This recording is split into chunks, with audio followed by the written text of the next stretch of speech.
Coping and emotion. What is the relationship between coping and emotion? We use coping and emotion regulation strategies in our lives every day, but what is the relationship between coping and emotion?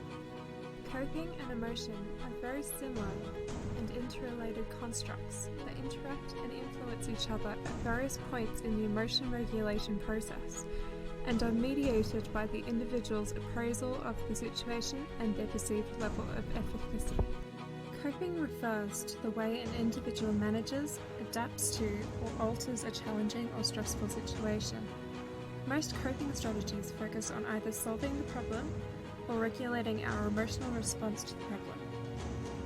Using healthy coping skills can protect us against poor mental health outcomes and is associated with better quality of life and more effective emotional regulation skills. Emotion regulation is a set of processes used to influence the emotions we have and our ability to effectively monitor, evaluate, and modify negative emotions to enable us to better cope in stressful situations. These include proactive strategies, processes used before an emotional response in an effort to change our appraisal of the stressor, and reactive strategies, processes used after the emotional response to reduce its impact. Emotions are expressive, purposeful feelings and bodily responses that help us to attend to and adapt to opportunities and challenges in life.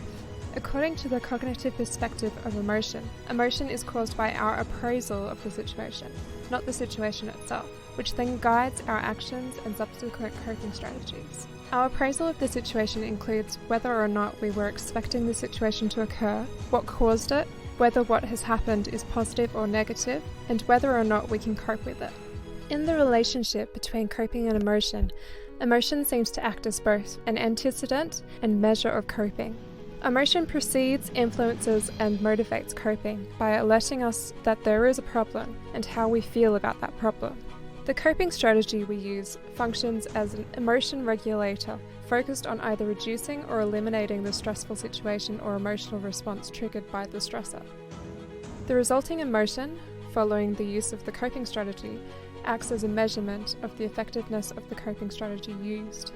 This implies that psychological outcomes of life stresses can be determined by the emotion and coping relationship and the quality of each of these components. Cognitive behavioral therapy is a psychological treatment that addresses this relationship and can be very beneficial for those who have poor emotional regulation and maladaptive coping styles.